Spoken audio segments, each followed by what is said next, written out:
वर्ष 2147।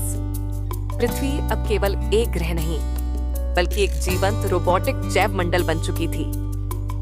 गगनचुंबी इमारतों की जगह अब घने हरित जंगलों ने ले ली थी, जहां स्वायत्त मशीनें पेड़ों की देखभाल करती थीं, मिट्टी को पुनर्जीवित करती थीं और वन्य जीवों के लिए आदर्श वातावरण बनाए रखती थीं।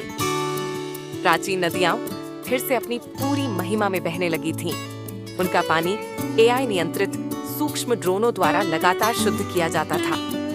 कभी इंसानों से गुलजार रहने वाले शहर अब प्रकृति की बाहों में समा गए थे, जहां केवल कुछ गिने चुने संरक्षित मानव समुदाय ही निवास करते थे।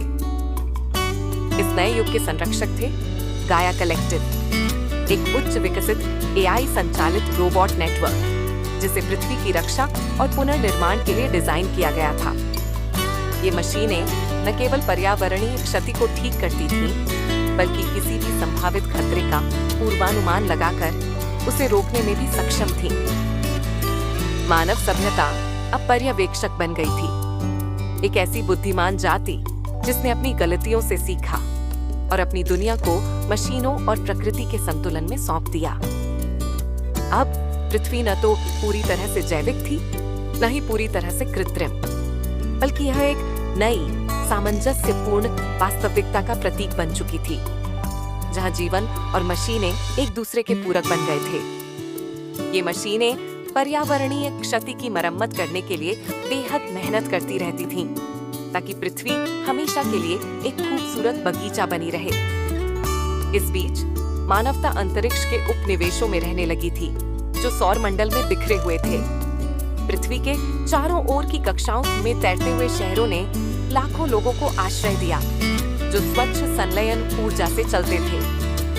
मंगल ग्रह अब एक दूसरा घर बन गया था, जिसके लाल रेगिस्तान में गुंबदनुमा आवास बने थे, जहां मनुष्य सजीव एंड्रॉइड साथी के साथ रहते थे। यहाँ तक कि टाइटन और यूरोपा जैसे दूर के चंद्रमाओं पर भी छोटे छोटे उपनिवेश थे, जो मानवीय बुद्धिमत्ता और अनुकूलनशीलता के प्रतीक थे। इन उपनिवेश वासियों में से एक था केल, एक युवा इंजीनियर जो कभी पृथ्वी पर पैर नहीं रखा था। वह एलिसियम स्टेशन में पैदा हुआ और पला बढ़ा, जो पृथ्वी और चंद्रमा के बीच की कक्षा में स्थित एक विशाल अंतरिक्ष आवास था। उसने अपने पूर्वजों की कहानियां सुनी थीं, जिन्होंने नीचे के नीले ग्रह पर जीवन के लिए संघर्ष किया था। उसके लिए पृथ्वी एक ऐसी दुनिया थी जो कहानियों और इतिहास के पाठों में ही जीवित थी। एक दिन केल को इंटरस्टेलर प्रिजर्वेशन काउंसिल (आईपीसी) से एक अप्रत्याशित कार्य मिला। उसे गाया कलेक्टिव के मुख्य सिस्टम को अपग्रेड करने के लिए एक टीम का नेतृत्व करने के लिए चुना गया था। यह उसकी पहली बार पृथ्वी पर जाने का मौका था। जब केल शटलक्राफ्ट ऑरोरा पर पृथ्वी के वायुमंडल में प्रवेश कर रहा था, उसे उत्साह और भय दोनों का मिश्रण महसूस हो रहा था। उसके नीचे हरे भरे जंगल, चमकती झीलें और लहराते मैदान फैले हुए थे। यह दृश्य उसका दिल छीन ले गया। यह एलिसियम स्टेशन के निर्जीव धातु के कॉरिडोरों से बिल्कुल अलग था। जमीन पर उतरने के बाद केल ने सोलिस से मुलाकात की, एक मानव रूपी रोबोट गाइड जो उसके मिशन के दौरान मदद करने के लिए नियुक्त किया गया था। सोलिस ने समझाया कि गाया कलेक्टिव कैसे स्वायत्त रूप से काम करता है, दशकों से एकत्रित डेटा का उपयोग करके पारिस्थितिक संतुलन बनाए रखता है। हम संरक्षक हैं, सोलिस ने मुलायम आवाज में कहा, और तुम केल यहाँ हो ताकि हम बिना रुके अपना काम जारी रख सकें।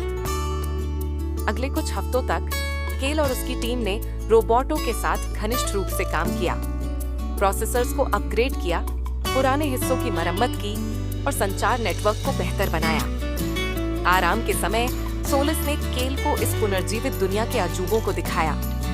वे प्राचीन रेडवुड जंगलों में घूमे, घाटियों में पक्षियों की आवाजें सुनी और सूर्यास्त को देखा, जो आसमान को सोने और लाल रंगों में रंग देता था।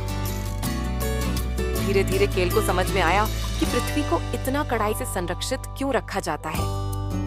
यह सिर्फ एक ग्रह नहीं था, यह जीवन था, कच्चा और अनियंत्रित। पहली बार उसे यह समझ में आया कि किसी बड़ी चीज का हिस्सा होने का क्या मतलब है। मिशन के अंतिम दिन केल एक पहाड़ी के ऊपर खड़ा था, जहां से एक शांत झील दिखाई दे रही थी। सोलिस उसके साथ आया।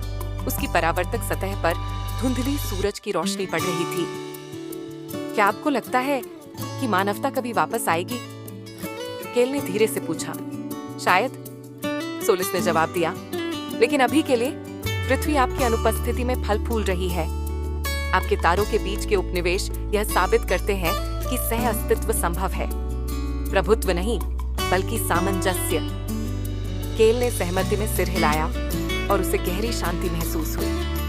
जब वह एलिसियम स्टेशन वापस जाने के लिए शटल में बैठा, तो उसने इस जीवंत ग्रह को आखिरी बार देखा। हालांकि वह तारों से संबंधित था, उसका एक हिस्सा हमेशा पृथ्वी की मिट्टी से जुड़ा रहेगा।